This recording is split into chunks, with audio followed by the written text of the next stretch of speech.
দেশৰ অৰ্থনীতিত গ্ৰামীণ বেংকসমূহে অতি সবল ভূমিকা আগবঢ়াই আহিছে। বিশেষকৈ গ্ৰামীণ অঞ্চলত গ্ৰামীণ ৰাইজক সুলভ মূল্যত বেংকিং সেৱা এই গ্ৰামীণ বেংকসমূহে আগবঢ়াই আহিছে। আমাৰ গোটেই দেশত 28টা গ্ৰামীণ বেংকে প্ৰায় 22,000তকৈ বেছি শাখাৰ জৰিয়তে 40 কোটিতকৈ বেছি গ্ৰাহকক গ্ৰামীণ বেংকিং সেৱা আগবঢ়াইছে। কিন্তু আমি দেখা পাইছোঁ যে কেন্দ্ৰীয় চৰকাৰে এই গ্ৰামীণ বেংকসমূহৰ IPO লিষ্টিঙৰ দ্বাৰা শ্বেয়াৰ ইনভেষ্টমেণ্টৰ জৰিয়তে প্ৰাইভেটাইজেশ্যনৰ পক্ষত আগবাঢ়িছে। এই যি পদক্ষেপ, এই পদক্ষেপ আমি তীব্ৰ প্ৰতিবাদ কৰিছোঁ আৰু তাৰ প্ৰতিবাদতে সমগ্ৰ গ্ৰামীণ বেংকসমূহৰ যিবিলাক এপেক্স RIB ইউনিয়ন আছে সেইসকলৰ আহ্বানত গোটেই ভাৰততে আমি প্ৰতিবাদ কাৰ্যসূচী সাব্যস্ত কৰিছোঁ।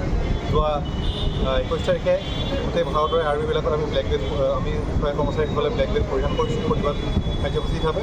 আজি সকলো RIBৰ হেড অফিচৰ সন্মুখত বহি আমি এনেদৰে ধৰ্ণা কাৰ্যসূচী অৱলম্বন কৰিছোঁ আৰু অনাগত 19 আগষ্টত দিল্লীত যন্তৰ মন্তৰত আমাৰ ধৰ্ণা কাৰ্যসূচী আছে।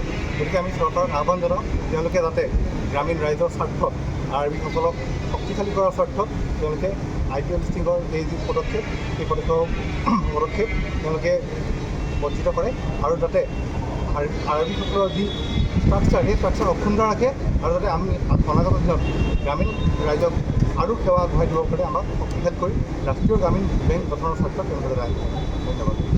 এটা অলপ শ্লোগান দিম, অলপ ভিডিঅ' কৰিব একদম।